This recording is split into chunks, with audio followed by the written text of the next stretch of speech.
आज हम आपके लिए लेकर आए हैं कि जो साल है 2025 आप सबके लिए कैसा होने वाला है। कैसी रहेगी आपकी लव लाइफ, कैसी रहेगी आपकी जॉब, कैसा रहेगा बिजनेस, जितने भी आपके सवाल हैं आज के इस हमारे स्पेशल शो के अंदर आपको मिल जाएंगे। और आपकी तमाम क्वेरीज, चाहे वो आपकी राशिफल से जुड़ी हों, चाहे आपकी लाइफ से जुड़ी हुई हों, उन तमाम सवालों के जवाब देने के लिए हमारे साथ हैं एस्ट्रो शिवांगी निर्भय। आपका बहुत बहुत स्वागत है मैम। नमस्कार मैम, राधे नमस्कार राधे। जी। सबसे पहले तो नए साल की बहुत बहुत शुभकामनाएं आपको। आपको भी मैम बहुत शुभकामनाएं, और जो व्यूअर्स देख रहे हैं उनके लिए भी नया साल बहुत ही सुख समृद्धि और संपन्नता लेकर आए। जी। तो 2025 क्योंकि शुरू हो चुका है, तो आपसे जानना चाहूंगी कि 2025 का जो ये साल है वो ओवरऑल कैसा रहने वाला है। चाहे वो हम इकोनॉमी की बात करें, भारत की बात करें, इंटरनेशनल जो है किस तरीके से रहेगा, क्योंकि यूक्रेन की और रशिया की वॉर चल रही है, अलग अलग जगह पर उथल पुथल मची हुई है। तो 2025 अपने आप में साल कैसा होगा? 2025 जो है बहुत नए नए बदलाव लेके आ रहा है। यहाँ पर गुरु का जो ट्रांजिट हो रहा है वो मिथुन राशि में होगा 14 मई को, जो कि गुरु अतिचारी हो जाएंगे। गुरु बहुत शुभ ग्रह होते हैं, लेकिन जब वो अतिचारी होते हैं तो उनका अतिचारी होना कभी शुभ नहीं बताया जाता है। अतिचारी का मतलब है वो बहुत जल्दी अपना समय पूरा करते हैं।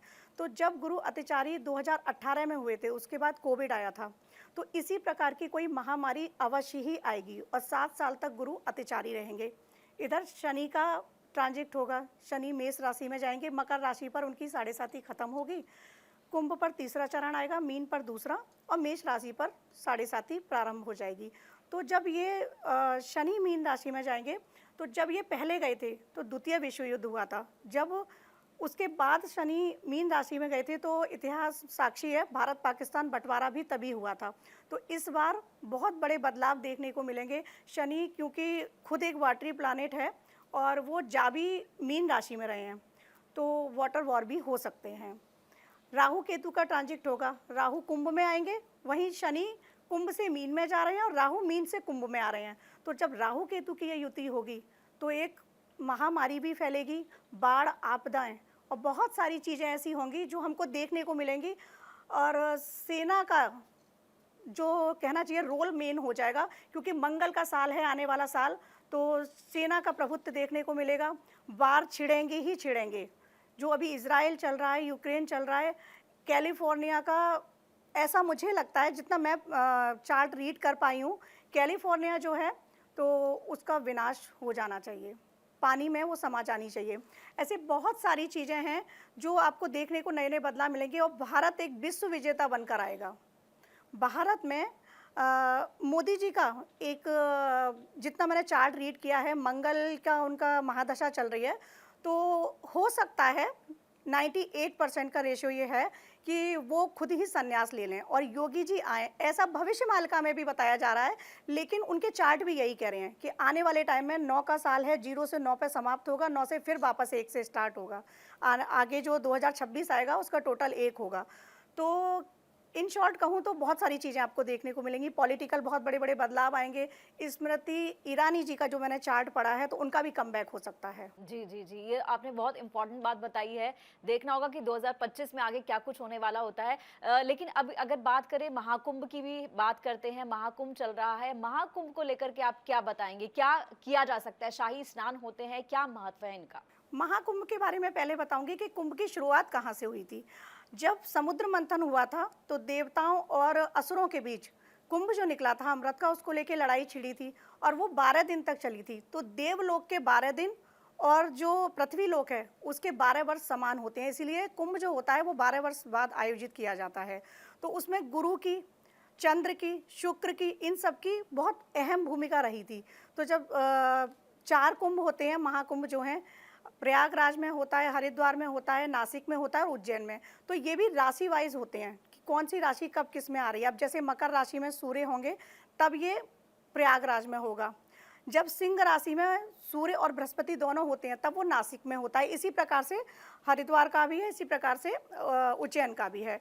और कुंभ जो कि एक बहुत पवित्र टाइम बताया गया है, जब आप गंगा स्नान करते हैं कुंभ वाले टाइम में, जो शाही स्नान होते हैं, तो आपको पुण्य फल की प्राप्ति होती है, क्योंकि वहाँ बहुत से ऐसे सन्यासी, ऐसे देवलोक से कहा गया है ऐसा कि देवलोक से भी लोग आते हैं जो कुंभ में स्नान करते हैं। सबसे प्रथम आप देखिएगा कुंभ में एक आंधी आती है, जब कुंभ स्नान शुरू होने वाला होता है, तो उस टाइम क्या होता है, देवलोक के जो देवगण होते हैं, जो सन्यासी यहाँ पर अदृश्य अवस्थाओं में रहते हैं, कंदराओं में रहते हैं, वो आके अदृश्य अवस्था में उसमें स्नान करते हैं। फिर शाही स्नान, नागा साधु स्नान, वो सब होते हैं। तो इनका अपना बहुत महत्व है। लेकिन एक बात और व्यूअर्स को बताना चाहूँगी, जो लोग नहीं जा पाते हैं कुंभ स्नान करने, वो पवित्र गंगा जल को लेकर अपने घर में उसी शाही स्नान वाले दिन स्नान अवश्य करें। उनको उसी पुण्य फल की प्राप्ति होती है। जी, ये भी जानना चाहूंगी कि दान पुण्य का क्या महत्व है? दान पुण्य का बहुत महत्व है। अब जैसे संक्रांति आ रही है, मकर संक्रांति, तो उस दिन दान पुण्य का विशेष महत्व बताया गया है कि जैसे जो तिल हो गया, गुड़ हो गया, इससे गजक बताते हैं, मूंगफली बताते हैं, रेवड़ी बताते हैं कि इनका दान करना चाहिए। लेकिन इनसे अलग ऊनी वस्त्र भी दान किए जाते हैं। पर हर राशि के लिए मैं बताना चाहूँगी कि राशिगत अगर वो लोग ये दान कर लें तो उनके लिए और प्रभावी हो जाता है। मेष राशि वाले गुड़ का दान अवश्य करें। सभी राशि वाले गजक का, मूंगफली का, रेवड़ी और ऊनी वस्त्र जो भी दान करते हैं वो तो करें, लेकिन साथ ही पर्टिकुलर जो राशियों के लिए बता रही हूँ वो दान अवश्य करें। मेष राशि वाले गुड़ का दान अवश्य करें। वृषभ राशि वाले चावल का दान अवश्य करें। मिथुन राशि वाले मूंग, जो साबुत मूंग आते हैं, उसका दान अवश्य करें। और ये 1.25 किलो ले लें।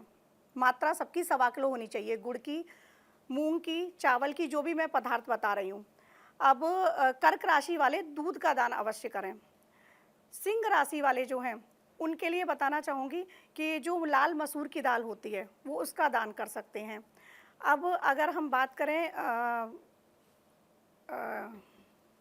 कन्या राशि के लिए, तो कन्या राशि वालों के लिए हरी दाल जो होती है उसका वो दान करें, और साथ में गायों के लिए हरा चारा वो जरूर अवश्य दान करें। वृश्चिक राशि वालों के लिए स्पेशली वो किसी भी चीज़ का ऐसे दान कर सकते हैं, लेकिन साथ में अगर वो लाल मसूर, गुड़ का, मूंगफली का, स्पेशली 1.25 किलो मूंगफली का दान अवश्य करें। अब बात करते हैं धनु राशि वालों के लिए, तो वो चने की दाल अवश्य दान करें। सभी की मात्रा 1.25 किलो होगी। मकर राशि वाले काले तिलों का दान करें। 1.25 किलो काले तिल लाएं और दान कर दें। कुंभ राशि वाले काले साबुत उड़द का दान करें। अब जो काल पुरुष की अंतिम राशि है मीन राशि, मीन राशि वाले बेसन का दान करें। और ये दान जो वो करेंगे उससे उनके राशिगत प्रभाव जो है, दुष्प्रभाव, वो कम हो जाएंगे। और साथ में असहायों की मदद सभी राशि वाले करें। तो शनि का जो ट्रांजिट हो रहा है, शनि हर राशि वाले के लिए, यहाँ तक कि 7.5 से जो लोग पीड़ित हैं उनके लिए भी अपनी कृपा करेगा। जी, अब 12 राशियों की बात करते हैं। पहली 4 राशियों के लिए 2025 कैसा रहने वाला है? और साथ ही साथ अगर उनके राशि के अंदर किसी तरह की कोई प्रॉब्लम आपको दिखती है तो उसके लिए रेमेडीज क्या-क्या हैं, वो आपसे जरूर जानना चाहेंगे। मेष राशि से शुरुआत करते हैं। पहली कालपुरुष की राशि है। मेष राशि वालों के लिए साल बहुत अच्छा जाने वाला है। बस 7.5 ही उन पर लगेगी प्रथम चरण, तो कार्य में अड़चन आएंगी। लेकिन जो लोग असहायों की मदद करेंगे, जो लोग गरीबों की मदद करेंगे, जैसे आपने देखा होगा कई लोग रिक्शे वालों से भी बार्गेनिंग करते हैं, सब्जी वालों से भी बार्गेनिंग करते हैं, तो जिनकी भी 7.5 ही चल रही है वो ऐसा कोई कार्य ना करें। शनिदेव प्रसन्न होते हैं। अच्छे कर्म रखो और असहायों की मदद करो। तो मेष राशि वालों के लिए कुछ कामों में अड़चन आएंगी, लेकिन जिन लोगों के कर्म अच्छे हैं उनके लिए ये अड़चन नहीं आएंगी। पैसे की दृष्टि से बहुत अच्छा साल जाएगा। पति पत्नी के संबंध भी बहुत अच्छे सुधरेंगे। अच्छा, रेमेडीज पे बात करूं तो मेष राशि वालों के लिए हनुमान जी की आराधना इस साल वो अपनी जितनी भी करते हैं वो बढ़ा दें, और जो लोग नहीं करते हैं वो करना स्टार्ट कर दें। हनुमान चालीसा का पाठ करें। वृषभ राशि, वृषभ राशि वाले जातकों के लिए ये साल बहुत ही ट्रांसफॉर्मिंग ईयर होगा। नई नई चुनौतियां उनके सामने आएंगी और वो उसको पूरा भी कर लेंगे। लेकिन उनके साथ एक चीज़ है, बहुत सीधे होते हैं। कभी भी किसी पर फाइनेंशियल वो ट्रस्ट ना करें, क्योंकि इस साल फिर धोखे का योग भी बन रहा है। तो पैसे को लेकर वो लोग कोई भी किसी पर ट्रस्ट ना करें, किसी को नहीं दें। और अगर उनकी रेमेडीज़ के लिए अगर हम बात करें तो उनको भी हनुमान चालीसा का पाठ बजरंग बाण का संपुट लगाकर करना है। पहले बजरंग बाण, फिर हनुमान चालीसा, फिर बजरंग बाण। अब आते हैं मिथुन राशि पर। मिथुन राशि वाले जातकों के लिए ये साल नया सौहार्द लेके आएगा। उनकी लाइफ में प्रेम हो, शादी हो, करियर हो, सभी तरीके से ये साल बहुत अच्छा जाने वाला है। और उनके लिए एक ही छोटी सी रेमेडीज़ बताना चाहूँगी कि सिर्फ और सिर्फ हनुमान जी के साथ वो माता सीता की भी आराधना स्टार्ट कर दें। सीता की आराधना नहीं कर सकते हैं तो सिर्फ ध्यान में कुछ समय माँ सीता की वो आराधना करें। कर्क राशि, कर्क राशि वाले जैसे बहुत कोमल होते हैं, तो इस साल उनके लिए ढैया की तो समाप्ति होगी, ढैया से मुक्ति मिल जाएगी, लेकिन वो लोग इमोशनल ट्रस्ट किसी पर ना करें। इमोशनल ट्रस्ट नहीं करना है, इमोशनल धोखे मिलेंगे उनके लिए, कर्क राशि वालों के लिए। लेकिन पैसे की दृष्टि से ये साल बहुत अच्छा जाएगा। अगर रेमेडीज़ की बात करें तो कर्क राशि वाले कुछ टाइम मून लाइट में स्पेंड करना स्टार्ट कर दें, स्पेशली पूर्णिमा वाले दिन जाकर चंद्रमा की जो किरण आ रही हैं, पूरी किरणों को अपने अंदर समाना है, ध्यान में चंद्रमा को ही देखना है, चांदी के ग्लास में पानी पीना स्टार्ट कर दें। ऐसा करने से उनकी जो भी उनकी फीलिंग्स अप एंड डाउन्स होती हैं वो ठीक हो जाएंगी। सिंह राशि की बात करते हैं।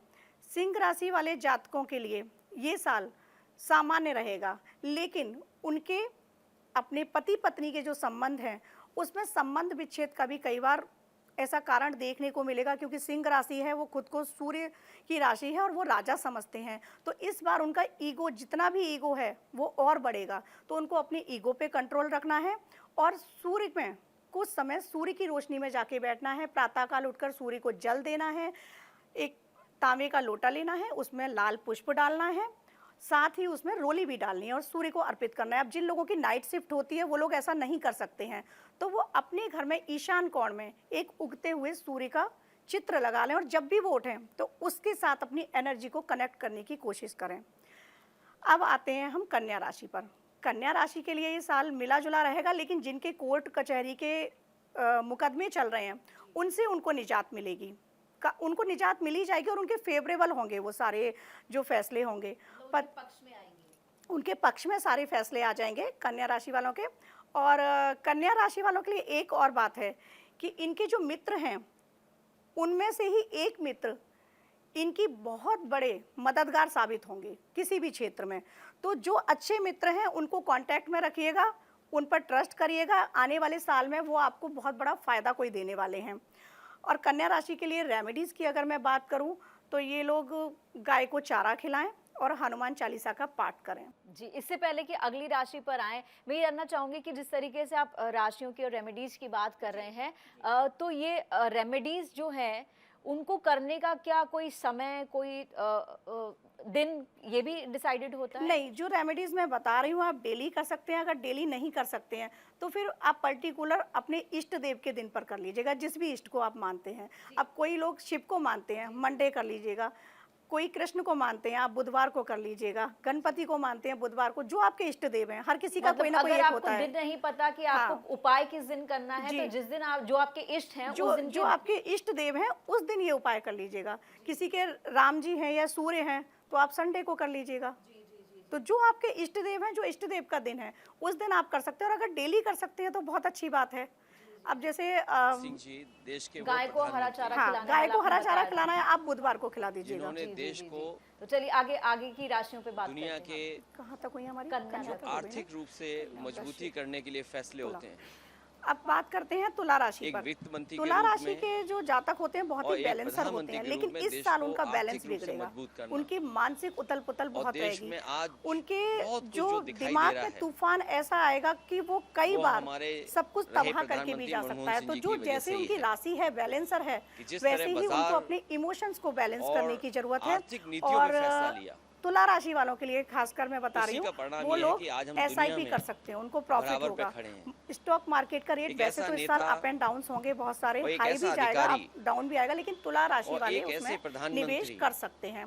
अब तुला राशि जहाँ की जानकारी रेमेडीज की के अगर मैं बात साथ-साथ करूँ तो वो लोग अर्थशास्त्री भी थे। शुक्रवार वाले दिन माता लक्ष्मी उनके के बारे में मंदिर जो में कहा जाकर गया कि गुलाब कम का बोलते पुष्प थे। अर्पित करके आए।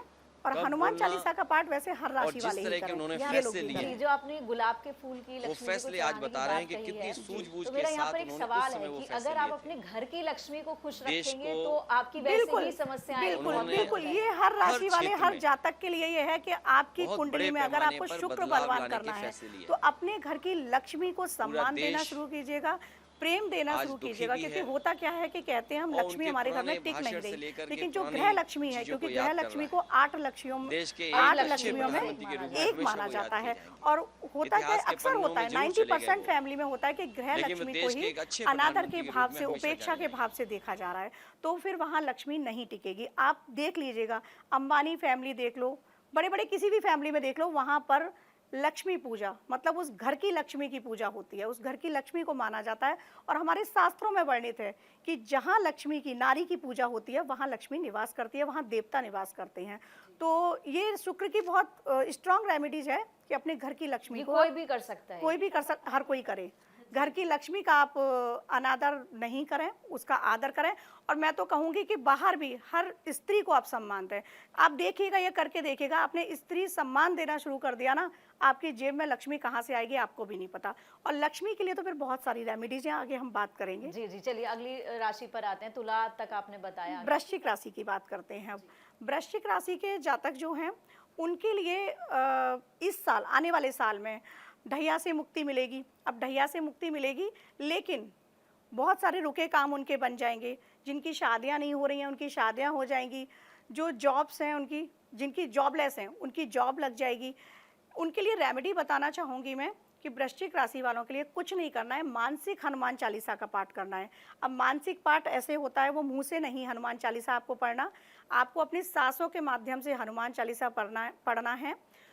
आप हनुमान चालीसा की जय हनुमान ज्ञान गुरसागर, जय कपीश तिहु लोक उजागर, तो आपको यहाँ से अपनी सांसें शुरू करते हुए मणिपुर पर लाकर, नाभि के पास मणिपुर पर लाकर सांस रोकनी है। वापस वहीं से सहस्त्रार तक अपनी सांस को ले जाना है। और जो लोग इस प्रोसेस को नहीं कर सकते, नए लोग हैं, तब फिर वो केवल मानसिक आंखें बंद करके हनुमान जी का ध्यान करके मानसिक हनुमान चालीसा करें। लेकिन जो लोग सांसों के माध्यम से कर सकते हैं वो सांसों के माध्यम से करें, तो हनुमान जी उनके लिए वो सब कुछ देंगे जिनकी उन्होंने अभी कल्पना भी नहीं की होगी।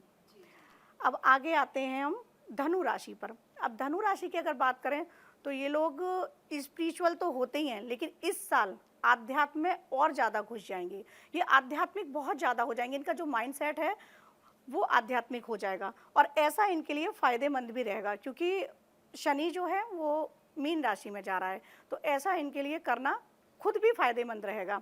और अगर बात करें स्पिरिचुअल लाइफ जीने की, तो मैं कहना चाहूँगी धनु राशि वालों के लिए तो ये होगा ही होगा।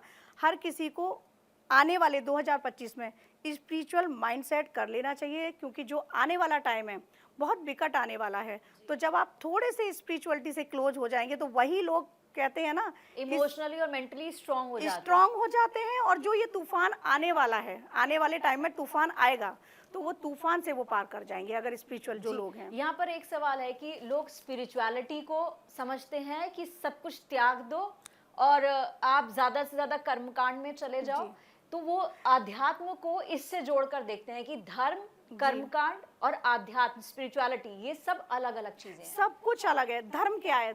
सही मायनों में गीता में बताया गया है, धर्म मेरे कर्म हैं, मेरे अच्छे कर्म ही मेरा धर्म है। धर्म का मतलब ये नहीं कि सनातन धर्म, मुस्लिम धर्म, ये अलग हम लोगों ने टैग लगा दिए हैं। लेकिन धर्म का सही मायनों में जो मीनिंग है वो ये है कि आपके कर्म सुंदर हों। तो धर्म आपके कर्म है, कर्म को अच्छा रखो तो धर्म है। अब अध्यात्म में अगर हम बात करें तो अध्यात्म का मतलब क्या है? आपके अंदर से, आपकी आत्मा से आप सुंदर बने। गृहस्थ जीवन में रहते हुए भी आध्यात्मिक हो सकते हैं आप। जरूरी नहीं है आपको सन्यास लेना है। सन्यास लेना एक अलग है, गृहस्थ आश्रम एक अलग चीज़ है। लेकिन आध्यात्म जो है वो एक आपका माइंडसेट है। आपको आपकी आत्मा, आपकी चेतना को जागृत करना बताता है। जो हमारे अंदर आत्मा है, जो हमारी चेतना है, जब आप उसको जागृत कर लेते हैं तो आपको फर्क ही नहीं पड़ता सुख क्या है, दुख क्या है। आप हर भाव में समान हो जाते हैं। हाँ, न्यूट्रल रहते हैं। और ये बहुत अच्छी अवस्था है, मैं कहूँगी बहुत अच्छी अवस्था होती है। क्योंकि मैं अपनी लाइफ के बारे में बताऊँ तो 4 साल पहले जब मैं आध्यात्म में गई थी, मैं एस्ट्रोलॉजर लास्ट 16 ईयर से हूँ, लेकिन जब मैं आध्यात्मिक यात्रा शुरू करी तो उसके बाद बहुत सारी चीज़ें खुद ब खुद होती चली गई। तो अब बात करते हैं मकर राशि के बारे में। मकर राशि के बारे में, मकर राशि के जातकों के लिए ये वक्त बहुत अच्छा जाने वाला है। 2025 के 29 मार्च को जब शनि 7.5 समाप्त होगी तो आप देखना मकर राशि वाले जातक जिनके कर्म अच्छे रहे हैं वो इसी 7.5 में पीक पर जाएंगे। इसी टाइम में वो पीक पर चले जाएंगे। अब कर्म खराब है तो शनि थोड़ा उनको खराब परिणाम देगा, लेकिन ये टाइम उनके लिए बहुत अच्छा जाने वाला है। पैसे की दृष्टि से बहुत अच्छा जाने वाला है। और मकर राशि वालों के लिए रेमेडीज यही है कि आप अपने कर्म अच्छे रखिए और बाकी पूजा पाठ में तो हनुमान चालीसा का पाठ कीजिएगा। कुंभ राशि पर आते हैं जो काल पुरुष की 11वीं राशि है और शनि की दूसरी राशि है। तो कुंभ राशि वाले जातक जो होते हैं बहुत टेक्निकल होते हैं, इनका माइंड बहुत टेक्निकल होता है। अब क्योंकि इनकी शनि की 7.5 का दूसरा चरण स्टार्ट हो जाएगा, तो जैसा कि मैंने पहले कहा कि जिनके कर्म अच्छे हैं उनके लिए ये वाला टाइम उनको पीक पर पहुंचाएगा। उनके कार्य क्षेत्र में वो ऊंचाइयों के शिखर तक जाएंगे। जिनकी शादी नहीं हुई है उनकी शादी हो जाएगी। लव रिलेटेड जो भी प्रॉब्लम चल रही हैं वो भी सब दूर हो जाएंगी। और रेमेडीज़ के लिए इनके लिए सिर्फ यही कहूँगी कि आप हनुमान चालीसा का ही पाठ करें, पूरे श्रद्धा भाव से करें। अगर आपने श्रद्धा भाव से कर लिया तो आपके लिए इसके बहुत अच्छे परिणाम देखने को मिलेंगे। अब आते हैं हम काल पुरुष की अंतिम राशि मीन राशि के। मीन राशि में आप क्योंकि शनि भी जाएंगे तो बहुत बड़े बड़े बदलाव आपको देखने को तो मिलेंगे ही। मीन राशि वालों के लिए एक छोटी सी रेमेडीज़ यही है कि आप आध्यात्मिक जितने हो सकते हैं उतने आध्यात्मिक होइएगा। किसी पर भी आपको इस टाइम में भरोसा नहीं करना है, क्योंकि आपके भरोसे टूटेंगे, चाहे वो लव लाइफ हो, चाहे वो आपका फाइनेंस हो, आपके भरोसे टूटेंगे। हाँ, अगर आपके कर्म सही दिशा में हैं तो आने वाले 1 साल के अंदर आपके लिए बहुत बड़े कोई प्रमोशन मिल सकता है करियर में। आपकी शादी नहीं हुई है तो शादी भी हो सकती है, लेकिन कुंडली मिलान अवश्य करें, क्योंकि शनि का साल है तो थोड़ा सा उथल पुथल भी हो सकती है। और रेमेडीज़ उनके लिए ये है कि भगवान विष्णु की आप आराधना करें, साथ ही हनुमान जी की आराधना सभी के लिए करनी है। जी, यहाँ पर आपने कर्म की बात कही है, क्योंकि अगर हम बात करें तो कलयुग चल रहा है जी जितना आज हम देख रहे हैं, जो समाज है वो काफी बदल चुका है। जी 10 साल पहले, 20 साल पहले, 30 साल पहले, 40 साल पहले जो था वो अब नहीं है। जी लोग कहते हैं कि लोगों के कर्म तो बहुत खराब होते हैं, लोगों के साथ बदतमीजी करते हैं, बुरा करते हैं, लेकिन उनके पास पैसे की कमी नहीं है, बहुत खुश रहते हैं। इसके पीछे क्या वजह है? बिल्कुल, आपने बहुत अच्छा क्वेश्चन किया है पूजा जी। ये इसके पीछे मैं बताती हूँ कि कर्म हमारे 3 प्रकार के होते हैं, प्रारब्ध, संचित और क्रियामाण। अब जो हमने पिछले जन्म में किया है वो सब कुछ प्रारब्ध बनकर हम इस जन्म में जन्म लेते हैं, और वही प्रारब्ध जो है, जो संचित कर्म किए, प्रारब्ध बना और हम इस जन्म में लेके आए, अब वो हम भोग रहे हैं। बहुत से लोग बुरा कर्म कर रहे हैं लेकिन पिछले जन्म में उन्हें अच्छे कर्मा किए हैं, और जिस दिन पिछले जन्म के कर्मा उनके खत्म हुए फिर आप देखना उनकी उल्टी गिनती शुरू होने वाली है। तो अब हमने पिछले जन्म में कुछ खराब किए, इस जन्म में हम भुगत रहे हैं, लेकिन इस जन्म में अगर हम क्रियामाण कर्म जिनको कहते हैं अच्छे कर रहे हैं तो फिर वो हमको आने वाले वक्त में पीक पर ले जाएंगे। बहुत से लोग होते हैं जिनका पूरा जीवन ही बहुत दुखों में जाता है, तो वो उनके पिछले जन्म के कर्मा इतने भारी होते हैं, क्योंकि लॉ ऑफ कर्मा आपको छोड़ता नहीं है, कर्मा नहीं छोड़ते हैं, कर्मा आपको ढूंढ लेते हैं। आप अच्छा करो बुरा करो लौट के आपके पास आएगा। प्रकृति आपको वही देती है जो आप प्रकृति को देते हैं, तो आपने जो प्रकृति को दिया है प्रकृति आपको वो देगी। और तो कर्मों को सुधार के रखिए। मैं अपने यही कहना चाहूँगी, इंसान अपने कर्मों को सुधारे, अपनी वजह से किसी का अहित ना करे, किसी का बुरा ना करे। आपका भी कोई कर रहा है ना, जाने दो, ये कह के आगे बढ़ जाओ। लेकिन ऐसा होता नहीं, गुस्सा होता, इंसान- हाँ, इंसान गुस्सा को गुस्सा आता है। आती है, गुस्सा इंसान को आती है, क्योंकि गुस्सा हमारे इमोशन है ना, उसका पार्ट है, हर किसी को आता है। तो तभी तो कहा जाता है कि आध्यात्मिक हो जाओ। जब आप आध्यात्मिक हो जाते हो तो आप इन जो सबसे ऊपर उठ जाते इन हो। सबसे ऊपर उठ जाते हो। जी जी जी। वो सिर्फ अंदर एक सरेंडर, भगवान के लिए, हर चीज के लिए, यूनिवर्स के लिए सरेंडर का भाव आपके अंदर आ जाता है, और एक क्षमा का, एक ग्रेटिट्यूड, ये बहुत सारी चीजें फिर आध्यात्म में आ जाती हैं, और इन्हीं से फिर वो लाइफस्टाइल आपकी चेंज हो जाती है। जी, ये आपने लाइफस्टाइल की बात कही है, लेकिन मैं लाइफस्टाइल से हट के थोड़ा लव लाइफ पर आऊंगी, क्योंकि आजकल के लोगों की सबसे बड़ी जो प्रॉब्लम है कि हमारा ब्रेकअप हो गया, दिल टूट गया, डिप्रेशन में चले गए, लव लाइफ डिस्टर्ब है। वो सिंगल्स की, मतलब जो कपल्स हैं उनकी नहीं है, जो मैरिड लोग भी हैं उनकी भी बहुत डिस्टर्ब है। उनके लिए आप ऐसी कोई रेमेडी बता सकते हैं कि जो आपके पर्सनल रिलेशंस हैं, जो आपसे प्रेम संबंध हैं, जो आपके अपने हैं, वो आपके साथ जुड़े रहें, और जितना एफर्ट आप कर रहे हैं उतना एफर्ट उनकी तरफ से भी मिले, तो ये इसके लिए क्या रेमेडी होगी? जी, पहले मैं ये बताना चाहूँगी कि जिन लोगों का ये सब कुछ होता है, ब्रेकअप हुए, ये सब हुआ, ये आपके सारे कुछ पिछले जन्म से हैं। हमारी एक सोल है, सोल के हम एक गाइड भी अपने साथ लेके आते हैं, एक आत्मा के रक्षक हमारे साथ आते हैं जो हर वक्त हमारे साथ रहते हैं। हम कहते हैं ना कि हमारे अंतर आत्मा की आवाज़ आ रही है, तो वो हमारे सोल गाइड ही होते हैं। अब हमने पिछले जन्म में ना हर रिलेशन को चूज किया होता है कि आप आएंगे, आप मेरे साथ चीट करेंगे, मुझे लेसन देंगे, लेकिन नॉर्मल इंसान क्या होता है, वो नहीं समझ पाता है।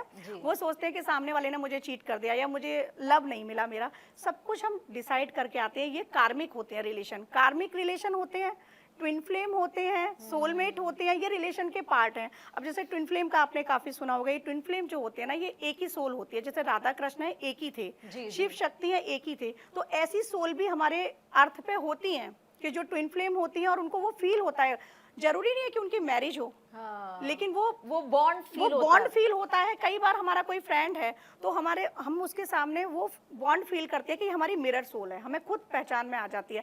अब इसी तरह से सोलमेट, हम अपने पार्टनर को सोलमेट बोल देते हैं। सोलमेट मदर भी हो सकती है, सोलमेट बच्चे भी हो सकते हैं, जिससे आपकी कंपैटिबिलिटी हाँ होती है, वो सोलमेट हो सकते हैं। अब बात अगर रिलेशनशिप की करें तो यहाँ पर थोड़ा सा ना किसी को भी पेशेंस नहीं है, हर किसी में ईगो है, चाहे वो मेल हो या फीमेल हो, तो ईगो बीच में आ जाता है और इसीलिए रिश्ते टूटते हैं। अगर रेमेडीज पे आते हैं हम, ये तो बहुत डिटेल टॉपिक हो जाएगा, रेमेडीज पे आते हैं। रेमेडीज के लिए ये है कि आप राधा कृष्ण की पेंटिंग अपने बेडरूम में, जो कपल हैं वो लेकिन कहते हैं कि भगवान की फोटो बेडरूम में नहीं लगानी हाँ, चाहिए। भगवान की नहीं लगानी चाहिए, लेकिन राधा कृष्ण जो है ना वो प्रेम का प्रतीक है, उनकी फोटो तो लेकिन लगाइएगा। हम तो उनको भगवान ही मानते हैं कि श्री हाँ, कृष्ण जी भगवान हाँ, है, श्री जी है। श्री कृष्ण जी भगवान है, श्री जी है भगवान है, लेकिन आपके अंदर लव की जो एनर्जी है वो राधा कृष्ण की ही एनर्जी है। हर सोल में किशोरी जी हैं, हर सोल में कृष्ण जी हैं, तो वो एनर्जी आपके अंदर है, तो आप राधा कृष्ण के अलावा किसी की नहीं लगा सकते। और इवन मैं कहूंगी, एक चीज और बताना चाहूंगी व्यूअर्स के लिए, कि लोग मेन गेट पे गणपति जी लगा देते हैं, मत लगाइए। गणपति जी के पीछे दरिद्रता होती है, आपके घर के अंदर दरिद्रता आएगी। जी जी जी। दूसरी चीज कि भगवान आपके रक्षक नहीं, भगवान आपके गार्ड नहीं है। जो आप गेट पे लगा रहे हैं उनके लिए मंदिर है, चाहे आपका छोटा सा है, जो भी है मंदिर में रखिएगा। मेन गेट पे कुलदेवी का निवास होता है, तो उनका निवास रहने दीजिएगा, उन्हीं की परमिशन से सारे लोग अंदर आते हैं। अच्छा अच्छा अच्छा। और जिन लोगों के घर में बहुत सारी प्रॉब्लम्स होती हैं उसके लिए भी बताना चाहूंगी, चाहे वो करियर वाइज हो, जैसे आपने अभी क्वेश्चन किया मुझसे कि अनबन रहती है पति पत्नी में या लव लाइफ डिस्टर्ब है, मुख्य द्वार का शुद्धिकरण उनका करना बहुत जरूरी है, क्योंकि उनके घर का वास्तु भी गड़बड़ होता है, तो घर का वास्तु भी वो थोड़ा चेक करें। पहली रेमेडीज के साथ मैं ये बता रही हूँ, घर का वास्तु थोड़ा ठीक करें, वास्तु कहीं ना कहीं गड़बड़ है। रेमेडीज पे राधा कृष्ण की पेंटिंग लगाएं, आपस में प्रेम बढ़ाने के लिए, पति पत्नी हो या फिर अगर प्यार सच्चा है तो, अफेयर टाइम पास है तो नहीं, प्यार सच्चा है तो वो जरूर करें। पता ही नहीं चलता आजकल है क्या। हाँ नहीं, पता चल जाता है अगर आप चलाओ तो अगर सच्चा है प्रेम, तो केवड़े का इत्र जो महिला है हाँ, वो पुरुष को गिफ्ट करे। केवड़े का इत्र विष्णु भगवान को अति प्रिय है। लेकिन यहाँ पे एक और विरोधाभास से कहते हैं कि किसी को आपको रुमाल या परफ्यूम गिफ्ट नहीं करना चाहिए। परफ्यूम नहीं करना चाहिए। ये इत्र जो है ये केवड़े का इत्र बता रही हूँ मैं, और इत्र गुलाब का बता रही हूँ। गुलाब का इत्र जो मेल है, लड़का लड़की को दे सकता है, लड़का लड़की को दे, और केवड़े का लड़की लड़के को दे, और वो डेली आप लगाओ, आप दोनों में अट्रैक्शन बढ़ेगा। और वो लगाने का प्रोसेस भी है, प्रोसेस दोनों का सेम है। आप सबसे पहले अपने मणिपुर पर, नाभि के पास लगाएंगे वो इत्र, फिर आप अनाहत चक्र पर, हट चक्रा पर लगाएंगे, फिर थ्रोट विशुद्धि चक्रा पर, फिर थर्ड आई पर। थर्ड आई से ही वाइब्रेशन जा रही है एक दूसरे की। जी जी ठीक है, यहाँ से आप भेज दो। जो वशीकरण वगैरह बहुत अलग टॉपिक होते हैं, ये पॉजिटिवली आप भेज रहे हो अपनी वाइब्स, अच्छी वाइब्स भेजिएगा। सामने वाला अगर थोड़ा सा भी उसके अंदर फील है आपके लिए तो वाइब्स आएंगी। जहाँ तक मैंने वशीकरण का पढ़ा, वहाँ पे भी होता है वशीकरण तिलक होता है कोई, जो यहाँ वशीकरण तिलक, हाँ तिलक बनाए जाते हैं वशीकरण। लेकिन देखो वशीकरण को बहुत गलत तरीके से आ गया है, क्योंकि हाँ बहुत, लेकिन वशीकरण जो शिव जी ने बताया था, रुद्रयामल तंत्र में भी इसके बारे में बताया गया है। सप्तशती में लोगों ने पढ़ा हो, सप्तशती में लोगों ने पढ़ा हो, रुद्रयामल तंत्र में भी इसके बारे में बताया गया है। जैसे वशीकरण, स्तवन, सम्मोहन, उच्चाटन, ये एक अलग मारण टॉपिक है। लेकिन नहीं, लेकिन ये क्या है मैम, इसको ना पूजा जी जैसे इसको बताया गया है बहुत गलत तरीके से, लेकिन इसका पॉजिटिव तरीका ये है, जो मोहन है वो अपने इष्ट का मोहन कर लो, स्तवन कर लो, अपनी जो इंद्रियां हैं 5 उनका स्तवन करो, उच्चाटन अपने गुस्से का कर लो। इन सब का जो है ना, लोग क्योंकि परेशान होते हैं, लोग चाहते हैं कि कहीं से उनको आराम मिले, राहत मिले, कोई उपाय मिले, तो इन सब चीजों के नाम पे लोगों को ठगा जा रहा है। लोगों को ठगा जा रहा है, लोगों को ठगते हैं जिनको कुछ नहीं आता है। वो कहते हैं, मैं किसी का विरोध नहीं कर रही हूँ, लेकिन वो लोग कहते हैं हम बहुत बड़े तांत्रिक हैं, आप ये कराइए, हम आपका ये कर देंगे, वो कर देंगे।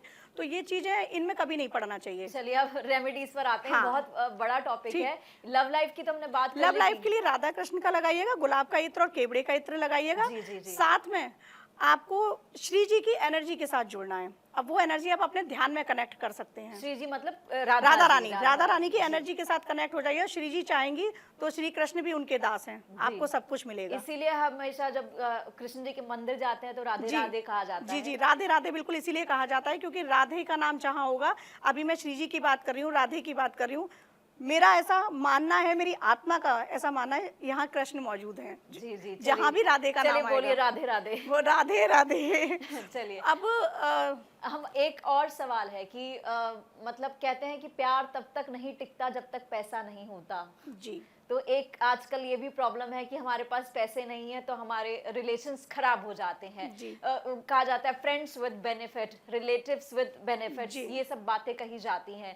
तो धन लक्ष्मी के लिए क्या आप उपाय बताएंगे? धन लक्ष्मी के लिए छोटी छोटी 2-3 रेमेडीज हर कोई कीजिएगा। मेरी खुद की वो की हुई हैं तो मैं आपको बता सकती हूँ।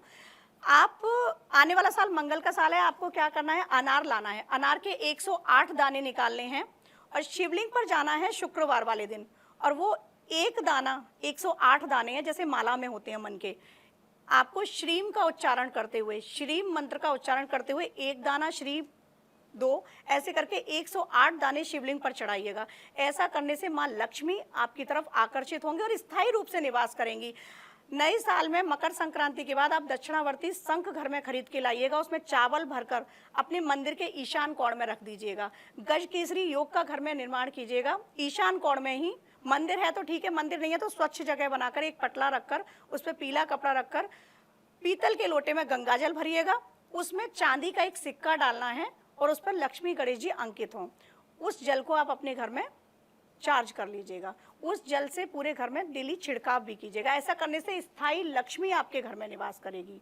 और जो अनार वाला मैंने अभी बताया वो कोई भी कर सकता है, ये भी कोई भी कर सकता है, और ये रेमेडीज 100% और 100% आपको फ़ायदा देगी। एक चीज़ और बताना चाहूँगी, बहुत से लोग कहते हैं कि करोड़पति हर कोई नहीं बनता, हम तो नहीं बन रहे। तो करोड़पति होने का मतलब यही नहीं है कि आपने बहुत सारा करोड़ों पैसा हो।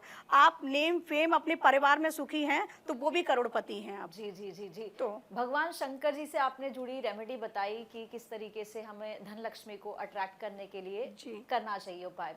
यहाँ पर एक बहुत पहले मैंने एक एस्ट्रोलॉजर से बात की थी। शिवलिंग की मैंने रेमेडीज इसलिए बताई क्योंकि अनार है, लाल रंग, मंगल का साल है और शिव जी के ही रुद्र अवतार हनुमान जी हैं। तो ये रेमेडीज जब आप करेंगे तो लक्ष्मी आएंगी। ये कोई भी कर सकता है। और अनार जो है वो माँ लक्ष्मी को प्रिय है। कोई भी कर सकता है, कोई भी कर सकता है, हर कोई करे। जी जी। अब भगवान शंकर के से जुड़ी जो रेमेडीज की मैं बात कर रही हूँ, मुझे किसी ने बताया था कि जब आपका कोई शत्रु आपको बहुत परेशान करता है तो शंकर जी से जुड़ी एक और रेमेडी होती है कि आप सरसों का तेल जो है शिवलिंग पर चढ़ाएं। तो शंकर जी पर जब आप चाहे सरसों का तेल चढ़ाते हैं उसका इफेक्ट अलग होता है, दूध चढ़ाते हैं उसका अलग होता है, जल चढ़ाते हैं उसका अलग होता है, मठा चढ़ाते हैं तो अलग होता है। इसके बारे में बताएं थोड़ा। अब जैसे ना तेल चढ़ा रहे आपने बताया, तो तेल का एक है, एक शनि से रिलेटेड हो गया कि शनि जिनके पीड़ित करते हैं उनके लिए भी तेल बता दिया जाता है। शत्रु के लिए तेल बता दिया जाता है कि सरसों का तेल अर्पित करो। बहुत से लोग तिल का तेल भी बता देते हैं, वो अर्पित करो। तिल अर्पित करो, काले तिल अर्पित करो, क्योंकि रेमेडीज जो हैं वो अलग अलग तरीके से हैं। अब दूध की जो रेमेडीज होती है वो आपका चंद्रमा अगर कमजोर है तो आपके लिए कच्चा दूध बताया जाएगा। आपका शुक्र कमजोर है, आप शिवलिंग पर दूध चढ़ाओ, दही मिश्रित चढ़ाओ। यहीं पर एक रेमेडीज और याद आई मुझे कि बतासा, हरी इलायची जल में डाल के अगर आप शुक्रवार को चढ़ाते हैं किसी भी टाइम सुबह शाम, तब भी माँ लक्ष्मी आकर्षित होती हैं। अब जल का जो है, जो कुछ भी नहीं चढ़ा पा रहा है वो जल चढ़ाए, जल तत्व को उनके लिए, शिव जी के लिए अर्पित करें और ओम नमः शिवाय का जाप करते रहें। ओम जो इतना भी नहीं कर सकते, जो कुछ भी नहीं कर सकते, उनके लिए एक रेमेडीज है लक्ष्मी को आकर्षित करने के लिए। आप मानसिक कहीं भी बैठे हैं, मेट्रो में सफर कर रहे हैं, ड्राइविंग कर रहे हैं, आप मानसिक श्रीम श्रीम श्रीम श्रीम का उच्चारण करते रहिए जी। आपके पास लक्ष्मी आकर्षित होना स्टार्ट हो जाएगी। आप मंदिर नहीं जा सकते, नहीं टाइम है, किसी की नाइट शिफ्ट है, किसी की डे शिफ्ट है, नहीं टाइम मिल रहा है, आप मानसिक जाप स्टार्ट कर दो। जी जी जी। यहाँ पर सवाल ये है कि आजकल हम देखते हैं स्ट्रेसफुल लाइफ हो गई है। हमको लगता है कि ऑफिस में स्ट्रेस है, बिजनेस कर रहे हैं, बिजनेस में स्ट्रेस है, और अगर हम कोई और काम करते हैं, घर में भी जाते हैं, स्ट्रेसफुल लगता है हमको। तो स्ट्रेस होता है क्योंकि हमारी जो वाइब्स है या फिर जो हमारे आसपास का माहौल है वो हमारे लिए फेवरेबल नहीं होता, तो उस टाइम स्ट्रेस में आते हैं। लोग हमें अननेसेसरी लगता है कि परेशान कर रहे हैं, हमें टारगेट कर रहे हैं। तो अपने आसपास अगर आपको पॉजिटिव माहौल बनाना हो, जो आपके मित्र नहीं है, आपको लगता है ये जो दुश्मन भी हैं वो मित्र ना बन पाए, कम से कम हमें परेशान ना करें, तो ये जो है इस चीज को अलाइन करने के लिए आप कैसे देखते हैं, क्या कर सकते हैं? इसको अलाइन करने के लिए आप शत्रु की अगर बात करें तो माँ बगलामुखी के लिए बताया जाता है, माँ बगलामुखी की आराधना कर लीजिएगा, पंचमुखी हनुमान जी की आराधना कर लीजिएगा। लेकिन अगर इन शॉर्ट बताऊं तो आप सामने वाले को अपनी वाइफ से भी, कहते हैं ना कि किसी की वाइफ पॉजिटिव आ रही हैं, किसी की नेगेटिव आ रही हैं, तो आप जितने पॉजिटिव होंगे उतने सामने वाले को आप एनर्जी ट्रांसफर कीजिएगा। आप कुछ मत बोलिएगा, सामने जाके आप लेकिन आपको पॉजिटिव रहने की जरूरत है। आप पॉजिटिव हैं, सामने जाके सिर्फ वाइब्स उसको पॉजिटिव भेजिए, वहां से भी फिर जो नेगेटिव वाइब्स हैं वो अपने आप से ट्रांसफॉर्म हो जाएंगी और पॉजिटिव वाइब्स ही आपके पास आएंगी। लाइफ में ना एक बहुत छोटा सा सूत्र है, सकारात्मक सोचिए, सकारात्मक रहिए और सकारात्मक ही बोलिए, फिर देखिए आपकी जिंदगी सकारात्मक हो जाएगी। जी जी जी, यहाँ पर एक सवाल और करना चाहूंगी कि लोग अपना करियर बनाना चाहते हैं, कि हम बाहर जाना चाहते हैं अब्रॉड, जी पढ़ने के लिए, कि बिजनेस के लिए, कि जॉब के लिए, उनके लिए क्या रेमेडी बताएंगी आप कि उनको क्या करना चाहिए कि उनका वीजा लग जाए, उनको काम करने का मौका मिले बाहर? बाहर जाने के लिए सबसे बड़ा जो रोल प्ले करते हैं प्लानेट में वो राहु हैं, तो आपको राहु की रेमेडीज करने की जरूरत है। राहु की जो एनर्जी है, राहु की एनर्जी घर में भी होती है, इंसान के अंदर भी है, चार्ट में भी है, तो राहु की एनर्जी को पॉजिटिव करने की जरूरत है। अब राहु को ही लोग बहुत गलत बता देते हैं, ये सारा कुछ चल रहा है वो राहु का ही इम्पैक्ट है, सोशल मीडिया, डिजिटल न्यूज, सब कुछ राहु है। तो राहु की पॉजिटिव एनर्जी आपको चैनलाइज करनी है और उसको चैनलाइज करने के लिए आपके लिए क्या करना है कि जो सांड होता है, सांड के लिए आप 1.25 किलो जौ खिलाना स्टार्ट कर दो। अगर आपका वीजा नहीं लग रहा है, आप अब्रॉड नहीं जा पा रहे हैं, प्रॉब्लम्स आ रही हैं, 1.25 किलो जौ लीजिएगा। सांड को बुधवार के बुधवार सांध्य काल में जब सूर्यास्त हो जाए उसके बाद आपको खिलाने हैं। ऐसा करना स्टार्ट कर दीजिएगा, आपका बहुत जल्दी ये काम हो जाएगा। हनुमान जी की आराधना कीजिएगा और राहु के लिए शनि का भी बताया जाता है, शनि की आराधना आप कर लो, क्योंकि राहु जो है वो शनि के हिसाब से फल देते हैं और केतु मंगल के हिसाब से। जी शिवांगी जी, हमारी बहुत बड़ी चर्चा बहुत लंबी हो गई, लेकिन मेरे पास सवाल जो है अभी खत्म नहीं हुए। आपके साथ दोबारा जो है मैं चर्चा पर जरूर बैठूंगी। फिलहाल आपके इस पूरी चर्चा के लिए, रेमेडी बताने के लिए, आपका शो में आने के लिए बहुत बहुत धन्यवाद और उम्मीद करती हूँ कि ये साल जो है आपके लिए, आपके परिवार के लिए मंगलमय रहे हो। और मैं अपने दर्शकों को भी यही कहना चाहूंगी कि आप सभी के लिए 2025 का ये जो साल है वो अच्छा रहे और जो शिवांगी जी ने रेमेडीज बताई हैं तमाम लोगों के लिए, उससे आपको जरूर फायदा पहुंचेगा, करके देखिएगा। और तमाम भविष्यवाणियां भी की हैं उन्होंने, तो देखना होगा कि ये साल 2025 आपके लिए, मेरे लिए, हम सबके लिए कैसा रहेगा। तो मेरे इस शो में आज के लिए इतना ही, दीजिए इजाजत, नमस्कार।